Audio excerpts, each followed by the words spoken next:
Hey everybody, it's Christina Holloway here. Welcome back to my channel. Today we're going to talk about what great leaders do differently. I think we all have it in us to be great leaders, but I will preface that by saying the best ones are the ones who continue to grow and learn.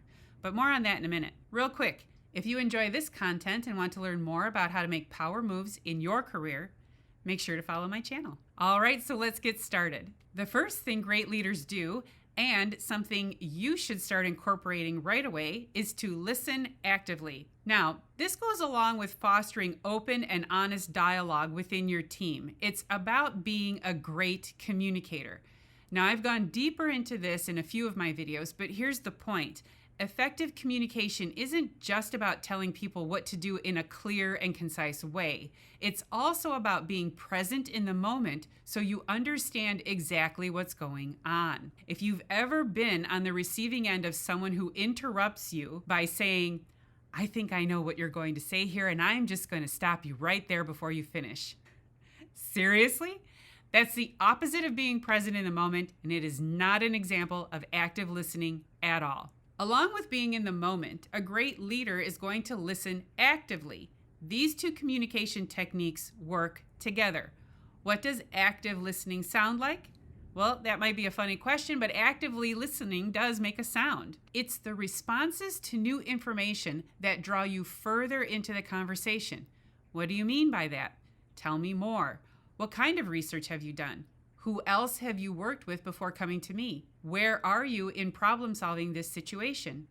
What do you need from me at this point? Actively listening involves asking active questions, not yes/no questions. It's respectful of the person bringing forward the problem, and then it creates an opportunity to have a deeper conversation.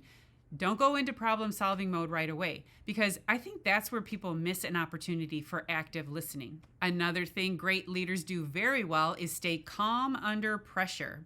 This is about resilience, but it's also about building a new habit. If you feel you're not necessarily the calm under pressure type of person, then that's okay. You might very well be an excitable person and you express yourself with reckless abandon. If that's you, then good for you. Resilience, on the other hand, is definitely a habit you can build.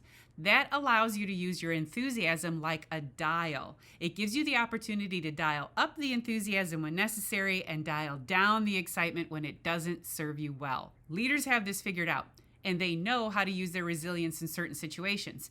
To get a better understanding of your level of resilience, ask yourself these simple questions. How do you feel after a stressful day? How do you feel during a stressful meeting or call? How do you feel when you and your team suddenly win an award or recognition? The next part is to ask yourself how you behave in these situations.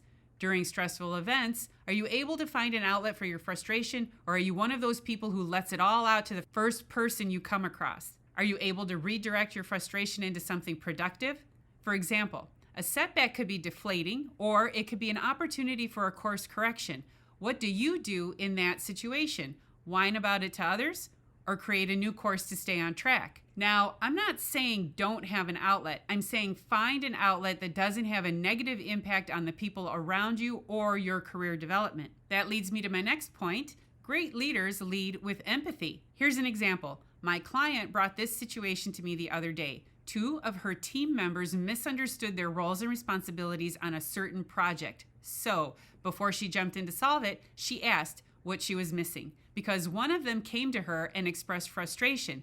And the first thing she wanted to say was, go talk to your colleague directly. Why are you bringing it to me? So that's where we started. Having empathy means you can step back from the initial outreach and ask yourself, why did this person decide to come to you first? Because as much as we think we're solving problems by just redirecting, we also might lose sight of the real reason behind why your team member came to you first. And that's what happened. She didn't talk to her colleague first because she didn't know how to do it. And she didn't feel she had any leverage in the situation. People don't bring situations to you for obvious reasons. When we deal with human beings, it is always more subtle. Having empathy means you show up where they need you and you stay in that space until they figure out a solution. It doesn't mean you swoop in and solve their problems, and it doesn't mean you kick the can down the road. Just deal with it yourself. to develop more empathy, always ask for the why. And I believe that's a Simon Sinek book as well. Start with why. The last point I want to make here is that great leaders are authentic. I cannot stress this enough. You have probably seen this many times in your career. Those people who act like they're in charge, those people who are trying to play a role, or those people who decided they need to take on the personality traits of their mentors or inspiring people. Is it genuine? Absolutely not. Is it effective? I would say no. Is it a good strategy to build a career? Well, up to a point. There is value in emulating the leadership style of those you admire, but as you continue to learn and grow, it becomes more important for you to understand who you are as a leader, what you want to accomplish, and how you're going to do that.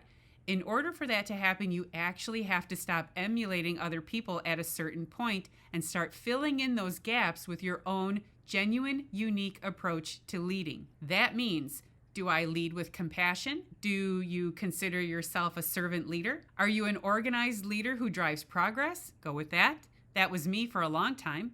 Are you a transformational leader who can take concepts and make them reality? That's terrific. The more you understand how you want to lead and where your strengths serve you the best, the better you'll be able to show up authentically you and make decisions according to your boundaries. And that's what the best leaders do. All right, so that's it for my video on what the best leaders do differently and ways you can shine bright as a leader yourself.